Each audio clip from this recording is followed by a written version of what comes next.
får jag presentera Marie-Louise Weise. 2015 köpte Marie-Louise en segelbåt, en Elvström 65, som heter Olivia och ligger på Tjörn på västkusten i Sverige. 2018 köpte hon den här båten, en Laurinkoster som heter Frida och som hon seglar i Grekland. Marie-Louise, hur började ditt seglarliv? För mig handlar det om att finna en passion i livet. Jag arbetar väldigt mycket. Mitt arbete var mitt liv. För ungefär 10 år sedan började jag leta just efter vad tycker jag är roligt? Vad vill jag göra mer än en gång? Marie-Louise, det är en tjej som jag har följt under några år. Jag lärde känna henne via min grupp på Facebook och då hade hon precis köpt en båt. Och sen gick det några år och då köpte hon en båt till i Grekland. Marie-Louise skriver också en blogg. Hon är en fantastisk skribent. Men du Marie-Louise, när du gav dig på att köpa en båt i Grekland, kan du inte berätta hur det gick till? Hur kom det sig att den där båten blev din? Och vad hade du för tankar innan? I maj 2018 så klingar det till i telefonen och jag ser en fantastisk skönhet. Där är en bild på Frida och det står Laurinkoster 32 fot Grekland. Jag kände bara, men där är hon ju. Och ett brev blev 2, blev 3, flygbiljett. Tankarna innan jag köpte Frida var redan år 2 som seglare. Så började jag fantisera om ensamsegling över Atlanten. Och mycket är ju faktiskt på grund av dig, Linda.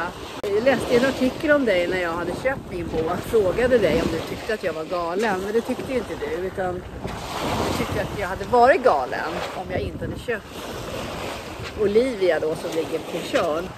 Jag kände väl att jag utvecklades ganska snabbt.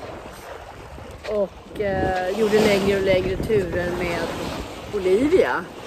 Sen har jag väl alltid varit en person som gillar att utmana mig. Och att seglingen har varit och är fortfarande en oerhörd utmaning för mig.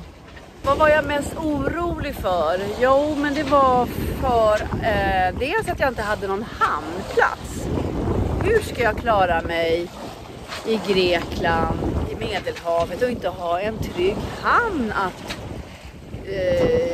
tuffa in i, så som jag gjort på Tjörn. Men den oron var faktiskt obefogad. Jag har ingen hamnplats och jag ligger på svaj och föredrar det. Det enda gången jag går in i hamn, det är när jag ska tanka vatten eller diesel. Sen har jag alltid haft lite så här pirr i magen varje gång jag ska lägga till. När man är själv, den är ju nästan 10 meter den här båten. Men det går, allting går alltså.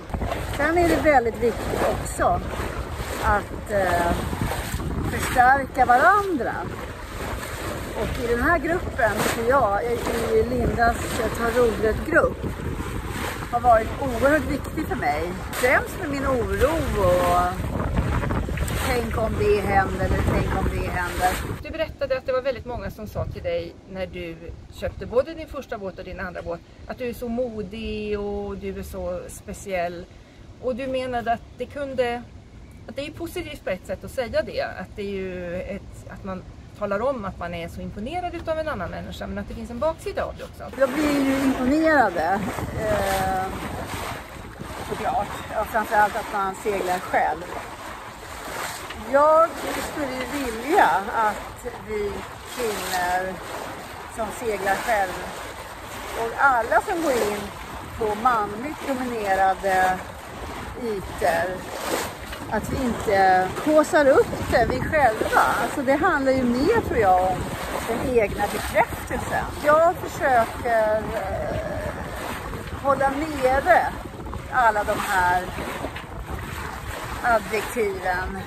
Hur pass häftig jag är eller modig jag är. Gör man inte det, då försätter man sig i den situationen att det ska vara mycket mer märkvärdigt att en brud seglar över de vida haven. Vilket är egentligen, varför då? Det är väl lite grann av min mission. Det är lika naturligt för en kvinna som för en man att ratta en båt.